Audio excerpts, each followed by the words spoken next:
Yang kelima, wa aklu malil yatim zulman, memakan harta anak yatim secara zalim. Nah, ini jadi hati-hati juga nih ya. Makanya terus terang kami di pesantren tuh ya, ada orang mau nyumbang, Yai mau nyumbang sumbangan untuk anak yatim, ada nggak anak yatim?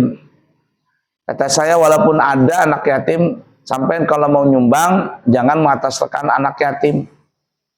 Kenapa? Karena nanti kalau saya kasihkan ke anak yatim, yang lain cemburu, nggak dapat. Sudahlah, berikan saja ke pesantren, nanti kami yang ngatur.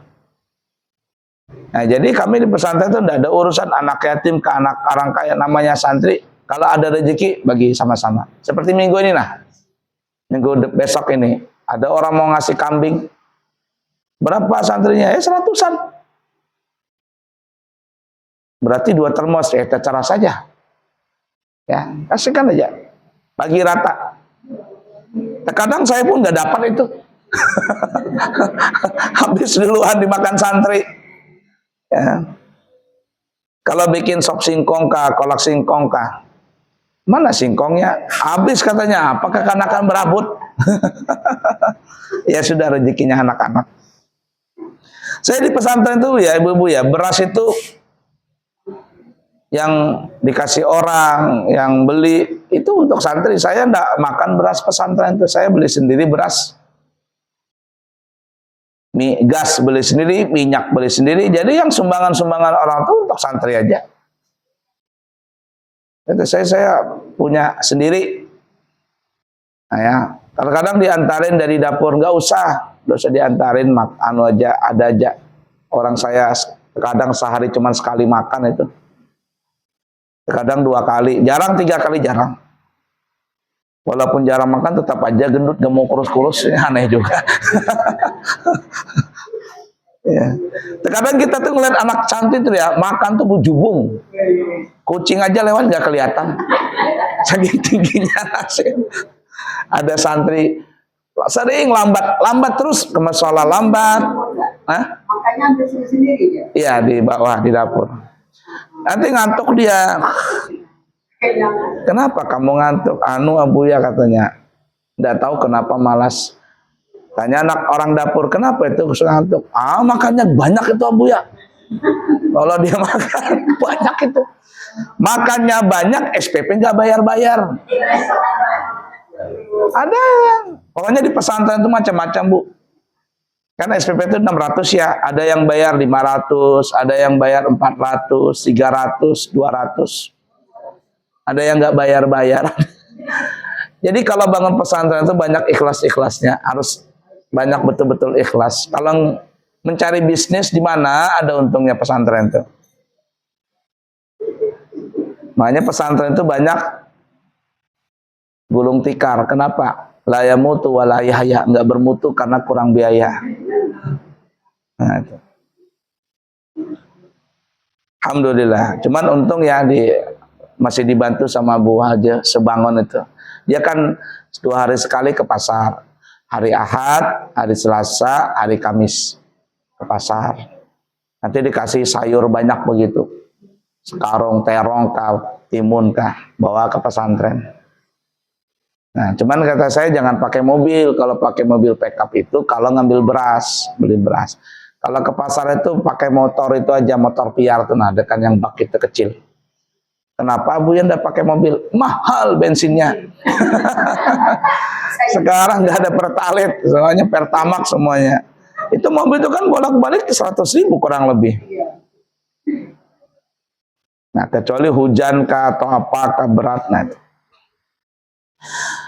Ya, jadi nggak boleh makan harta anak yatim secara zalim. Kalau nggak zalim nggak apa-apa. Kita ngelola panti asuhan, umpama, ya kan ya? Melihara anak yatim apa begitu. Dikasih sumbang orang nih. Kita makan nasi, anak santri makan nasi. Kita lauknya ikan asin, dia ikan asin. Dia telur, kita telur. Dia ayam, kita juga ayam. Jangan santri itu makannya ikan asin terus. Lah dia ketuanya makan ayam terus, duitnya ngambil dari situ, nggak boleh. Makanya terus terang saya itu jarang makan di pesantren. Minyak beli sendiri, gas beli sendiri, ya. serba sendiri. Yang saya pakai itu cuma listrik, wifi sama air. Itu aja, yang lainnya santri. Air tuh berlimpah, kata saya. Kamu tuh mandi, bau enggak mandi. Mandi, kata saya. Banyak air itu. Ya. Itu ladang. Enggak ada air bor. Nah, itu. Kalau memakan harta anak yatim secara zalim, itu dia memakan bara api dalam perutnya. Innal ladzina ya'kuluna amwalal yatama zulma innama ya'kuluna fi butunihim nara wa sayaslawna sa'ira. Orang yang memakan harta anak yatim secara zalim, maka dia memakan bara api yang nanti perutnya berkobar-kobar. Nah, itu ya.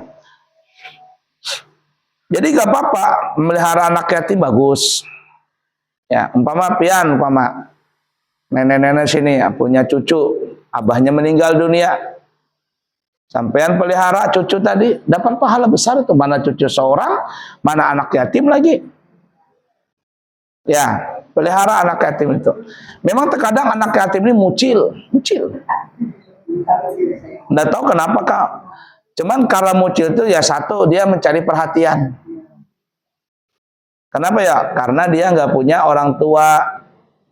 Jadi dia mencari perhatian dengan gaya mucilnya tadi. Supaya apa ya? Dia diperhatiin. Nah, jadi nggak boleh makan harta anak yatim secara zalim. Tapi alhamdulillah ya, panti asuhan terutama yang di Balikpapan ini, saya melihat tuh kayaknya nggak ada yang miskin-miskin, kaya-kaya. Kenapa? Karena banyak orang nyumbang, apalagi kalau bulan puasa. Ya Allah, kadang saya tuh ceramah di mana gitu, nanti diundang anak yatim, kata saya, bagus-bagusnya pakaian kamu ini. Kenapa ya? Karena banyak orang yang nyumbang, ngasih. Kasih baju, dikasih makanan, kasih uang. Kalau sudah bulan puasa itu nah, tiap malam dia undangan di mana-mana, buka puasa bersama. Nah itu.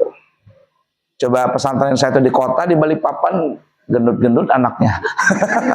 Banyak sumbangan. Ya lah kuliah di ujung hutan situ. Ya lah kuliah. Tapi alhamdulillah. Kedepannya kan rame nanti itu. Karena apa ya? Karena dia jadi ibu kota nanti. Berapa sudah? 5 ya? 1, 2, 3, 4, 5. Yang ke-6 ya? Watawalli yaumaz zahfi. Lari dari medan perang. Nah, berkelahi apa? Perang. Tapi perang perang sabilillah. Bukan perang tawuran.